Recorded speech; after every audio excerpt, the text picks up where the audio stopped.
আসসালামু আলাইকুম। আমি মালদ্বীপ প্রবাসী। অবশ্য আপনারা মালদ্বীপ প্রবাসী ভাইদেরকে বিষয় নিয়ে আজকে আমি আপনাদের মাঝে বিশেষ গুরুত্বপূর্ণ আমি যে কথাটা বলবো আপনাদের মাঝে শেয়ার করতেছি, এটা বড় ইম্পর্টেন্ট। ঠিক আছে, আপনারা মালদ্বীপ যে কোনো প্রান্তে, আইল্যান্ডে, রিসোর্টে, এমনকি মালদ্বীপ মালে যে যেখানেই আসেন, আগামী 30 তারিখের পরে কলম এই ফিঙ্গার নেওয়া হবে না। আপনারা জানেন 30 তারিখ পর্যন্ত একটা ডেট আছে ফিঙ্গার দেওয়া সরকারিভাবে। এই ফিঙ্গারটা অতি দ্রুতভাবে দিয়ে নেবেন। সর্বোচ্চ আর 2 দিন সময় আছে, 2 দিন থেকে 3 দিন সময় সংখ্যা খুবই কম। বিশেষ অনুরোধ করলাম আপনারা ফিঙ্গারটা দিয়ে নেবেন, যার কারণে প্রচুর পরিমাণে একটা সমস্যা হবে। 30 তারিখের পরে কলম মালদ্বীপের পুলিশ আইনতভাবে সব জায়গায় চেক করা হবে, আইল্যান্ডে, রিসোর্টে, এমনকি মালে রাতের সব জায়গায় তাদেরকে কলম দৈরে অবশ্যই বাংলাদেশে পাঠান দেওয়া হবে।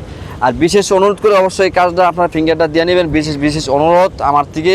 আমি আপনাদেরকে হয়তো যেটুকু আমি মালের রাজধানী সিটিতে থাকি, আমি একটা চাই আমার দ্বারা যদি একটু আপনাদের ভালো একটু কাজে উপকারী আছে, সেটা আমি সন্তুষ্ট, খুশি। আর অবশ্যই আমি ভালো কাজে সম্পূর্ণ সবসময় আমি আপনাদের পাশে থাকতে চাই।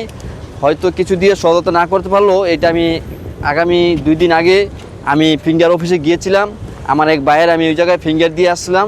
ওই জায়গায় আমি যোগাযোগ করে কথাবার্তা বলে আলোচনা করে দেখলাম সর্বোচ্চ 30 তারিখ পর্যন্ত ডেট আছে ফিঙ্গার দেওয়ার। এর ভিতরে ফিঙ্গার দিয়ে শেষ করতে হবে। পরবর্তীতে কোনো ভয়াবহ অবস্থা হবে, বাংলাদেশের সকল লোকজনকে, এমনকি যে কোনো কান্ট্রির হোক, সবাইকে গ্রেপ্তার করা হবে। অবশ্য অবস্থাটা খুব পরিস্থিতি খারাপ হবে। আর বিশেষ করে ফিঙ্গারটা দেওয়া থাকলে কি আপনারা যারা ভিসা কাগজপত্র ঠিক করেন নাই, তাদেরকে একটা ঠিক করার একটা সুযোগ দিবে। বিশেষ করে এরকমই আমি যেটা বুঝতে পারলাম। আর অবশ্যই দ্রুতভাবে করে নেওয়া। যারা ফিঙ্গার দিয়ে নিয়েছেন তাদেরকে অসংখ্য ধন্যবাদ।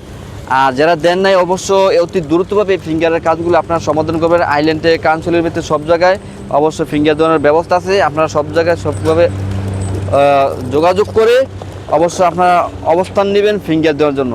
সবাই ভালো থাকবেন। সাবস্ক্রাইব করে, শেয়ার করে, লাইক করে, কমেন্ট করে দিবেন। সবাইকে দেখার মতন সুযোগ করে দিবেন। মালদ্বীপ যত খালি আজকে এই ভিডিও শুধু মালদ্বীপ প্রবাসী ভাইদের জন্য আজকের আমার এই ব্লগটা। ঠিক আছে, সবাইকে শেয়ার করে দিবেন যাতে বাইরা অনুভূতি হয় ফিঙ্গারটা অতি দ্রুতভাবে দেওয়ার জন্য। আমি অবশ্য আপনাদের মাঝে এরকম তথ্যগুলো অনেক সময় বিদেশের ব্যাপারে অনেক সময় হলে তদন্ত করে দিয়ে থাকি, যার কোনো সুযোগ সুবিধা অবশ্য সরকার দায়িত্ব দিয়েছে ফিঙ্গার দেওয়ার জন্য। অবশ্যই এটা দিয়ে নেবেন, আপনাদের জন্য ভালো হবে। সবাই ভালো থাকবেন, সুস্থ থাকবেন। আজকে আমি এই পর্যন্তই। আসসালামু আলাইকুম। আপনাদের মাঝে বিদায় নিলাম।